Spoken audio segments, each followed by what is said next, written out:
जय हिंद। आज हम इस वीडियो में देखेंगे सामाजिक विज्ञान और सामाजिक विज्ञान में जो महत्वपूर्ण प्रश्न हैं जो इस वीडियो में बताया जाएगा।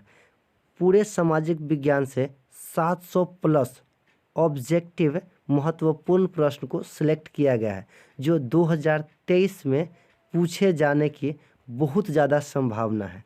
तो चलिए हम इस वीडियो में सभी प्रश्न को देखते हैं।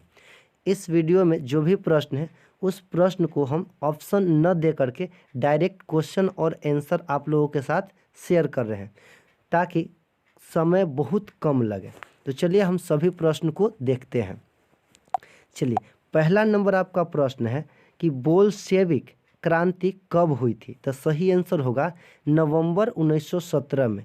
और अगला प्रश्न आपका है हिंद चीन पहुंचने वाले प्रथम व्यापारी कौन थे। तो सही आंसर होगा पुर्तगाली। और अगला प्रश्न है प्रश्न नंबर 3, असहयोग आंदोलन का प्रस्ताव कांग्रेस के किस अधिवेशन में पारित हुआ।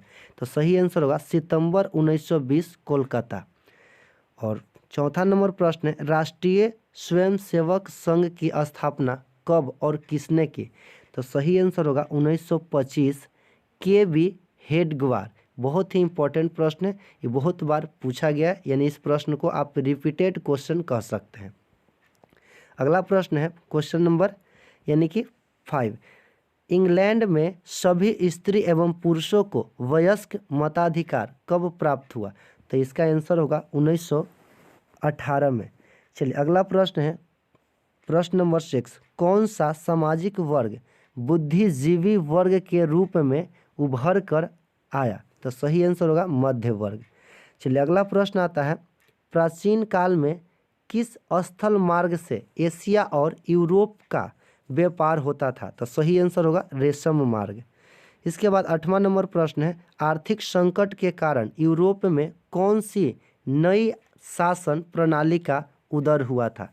तो इसका सही आंसर होगा फांसीवादी नाजीवादी शासन। इस प्रश्न को आप याद रखिएगा, बहुत ही इंपॉर्टेंट प्रश्न है। चलिए इसके बाद प्रश्न नंबर आपका आता है 9। प्रश्न नंबर 9 है कि किस पत्र ने रातों रात वर्नाक्यूलर प्रेस एक्ट से बचने के लिए अपनी भाषा बदल दी। तो इसका सही आंसर होगा अमृत बाजार पत्रिका। चलिए अगला प्रश्न है आपका किसने कहा मुद्रण ईश्वर की दी गई महानतम देन है, सबसे बड़ा तोहफा। तो इसका सही आंसर होगा मार्टिन लूथर। चलिए अगला प्रश्न है प्रश्न नंबर 11, सोपानी कृषि किस राज्य में प्रचलित है। तो सही आंसर होगा उत्तराखंड। ये बहुत ही इंपॉर्टेंट प्रश्न है, आप इसे याद रखिएगा। इसके बाद 12वां नंबर प्रश्न है प्राणियों के शरीर में कितना जल की मात्रा निहित होती है। तो सही आंसर होगा 65% यानी 65। चलिए उसके बाद 13 नंबर प्रश्न है वन संरक्षण एवं प्रबंधन के दृष्टि से वनों को कितने वर्गों में वर्गीकृत किया गया है। तो यहाँ पे देख सकते हैं सही आंसर होगा 3 वर्गों में।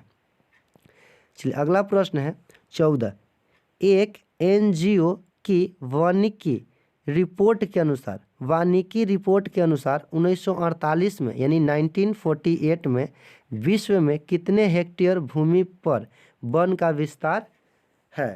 तो इसका सही आंसर होगा यानी कि वन का विस्तार था। तो सही आंसर होगा 400 करोड़ हेक्टेयर। अगला प्रश्न आता है 1 टन इस्पात बनाने में कितने मैग्नीज का उपयोग होता है। तो सही आंसर होगा 10 किलोग्राम। इसके बाद आता है 16 नंबर प्रश्न कोयले का सर्वोत्तम प्रकार कौन सा है। तो इसका होगा आंसर एंथ्रासाइट। ये एग्जाम को लेकर के बहुत ही इंपॉर्टेंट प्रश्न है और ये बहुत बार रिपीट किया गया है। तो 16 नंबर जो प्रश्न है कोयले का सर्वोत्तम प्रकार एंथ्रासाइट, बहुत ही इंपॉर्टेंट है, आप इसे याद रखिएगा। 2023 में बहुत ज़्यादा पूछे जाने की संभावना है। अगला क्वेश्चन है 17 नंबर, इनमें से कौन सा उपभोक्ता उद्योग है। तो चीनी उद्योग। चलिए 18 नंबर आपका प्रश्न है भारतीय अंतर्देशीय जलमार्ग प्राधिकरण का गठन किस वर्ष किया गया था। तो सही आंसर होगा 1986। अगला प्रश्न बहुत ही वीवीआई प्रश्न है पाइराइट किस प्रकार का खनिज है। तो अधात्विक खनिज है। 20वां नंबर प्रश्न आपका है 2001 की जनगणना के अनुसार बिहार की नगरीय आबादी कितना था। तो 10.5%।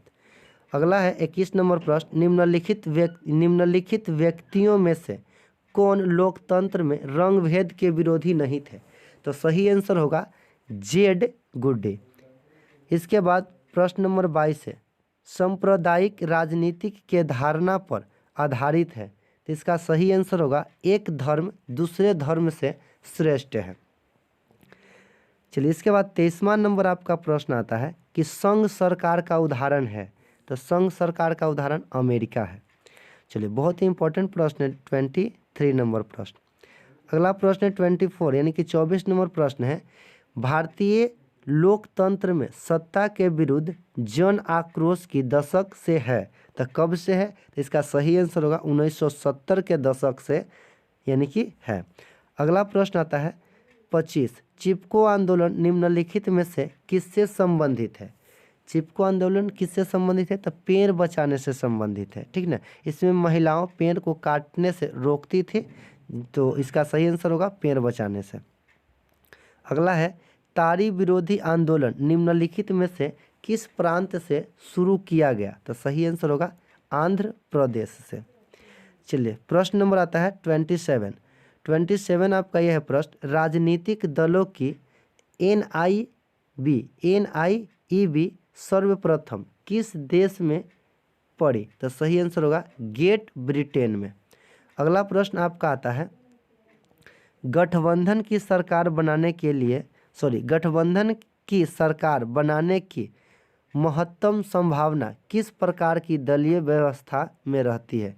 तो सही आंसर होगा बहुदलीय व्यवस्था।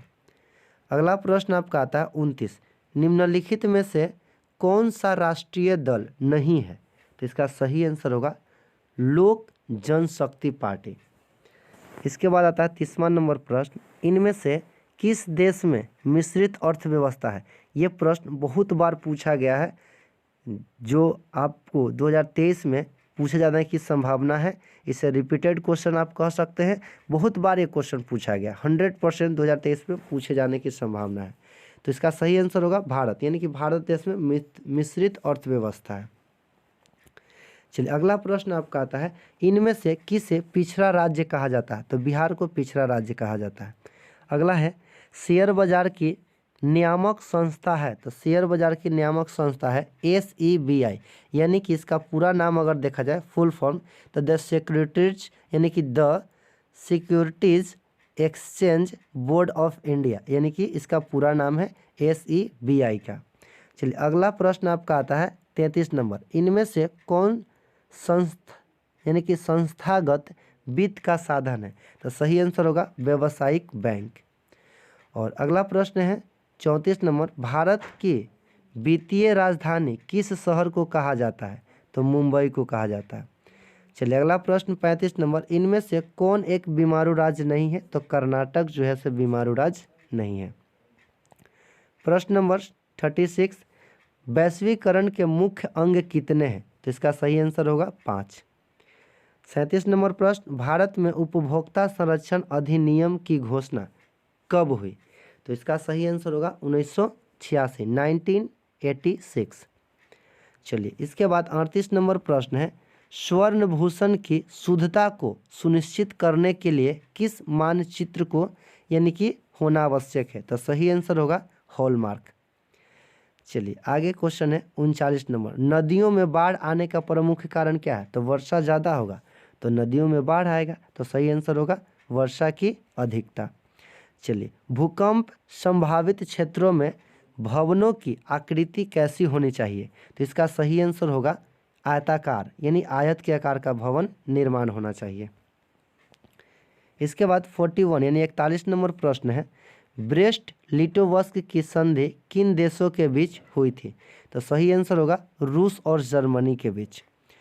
अगला प्रश्न आता है प्रश्न नंबर 42 यानी कि 42, मार्च 1946 में फ्रांस तथा वियतनाम के बीच होने वाला समझौता किस नाम से जाना जाता है? तो सही आंसर होगा हनोई समझौता। इसके बाद प्रश्न नंबर आता है 43 यानी कि 43 नंबर, कि पूर्ण स्वराज की मांग का प्रस्ताव कांग्रेस के किस वार्षिक अधिवेशन में पारित हुआ था? तो सही आंसर होगा 1929 ईस्वी है और ये लाहौर। अगला है वल्लभ भाई पटेल को सरदार की उपाधि किस किसान आंदोलन के दौरान दी गई। तो इसका सही आंसर होगा बारदोली। चलिए नेक्स्ट प्रश्न आपका आता है प्रश्न नंबर 45 यानी कि 45 नंबर। भारत के लिए पहला फैक्ट्री एक्ट कब पारित हुआ? तो सही आंसर होगा 1881 ईस्वी यानी 1881। चलिए 46 नंबर प्रश्न है पूंजीपति वर्ग के द्वारा किस वर्ग का शोषण हुआ? तो इसमें श्रमिक वर्ग, मध्य वर्ग, कृषक वर्ग यानी कि सभी वर्ग का शोषण किया गया था, सभी वर्ग का शोषण हुआ था। अगला 47 आधुनिक युग में अर्थव्यवस्था के क्षेत्र में होने वाली सबसे बड़ी क्रांति कौन सी थी? तो औद्योगिक क्रांति थी। अगला है 48 नंबर भूमंडलीकरण की शुरुआत किस दशक में हुई? तो सही आंसर होगा 1990 के दशक में। और 49 नंबर प्रश्न है यानी 49 गुटेनबर्ग ने सर्वप्रथम किस पुस्तक की छपाई की? तो सबसे पहले जो छपाई की थी तब बाइबल की। अगला प्रश्न है 50 नंबर विश्व में सर्वप्रथम मुद्रण की शुरुआत कहाँ हुई थी यानी कि किस देश में हुई थी? तो चीन में हुई थी। तो आपको बता दें कि इस वीडियो में आपको 1 से लेकर के पूरे 50 प्रश्न को बताया गया सही आंसर, यानी 1 से लेकर के 50 तक सभी प्रश्न को सही आंसर बताया गया। इसके बाद अगला वीडियो यानी कि पार्ट 2 जो वीडियो आएगा जो 50 के बाद और हो सकता है कि 100 तक प्रश्न आएंगे। तो अगला वीडियो देखने के लिए इस चैनल को पहले सब्सक्राइब कर लें और बेल आइकन को ऑन कर लें ताकि जब भी हम वीडियो अपलोड करें तो आप लोगों के पास नोटिफिकेशन मिल जाए और उस वीडियो को भी देख सकें। तो चलिए अब हम मिलते हैं नेक्स्ट वीडियो में नेक्स्ट प्रश्न के साथ। तब तक के लिए धन्यवाद।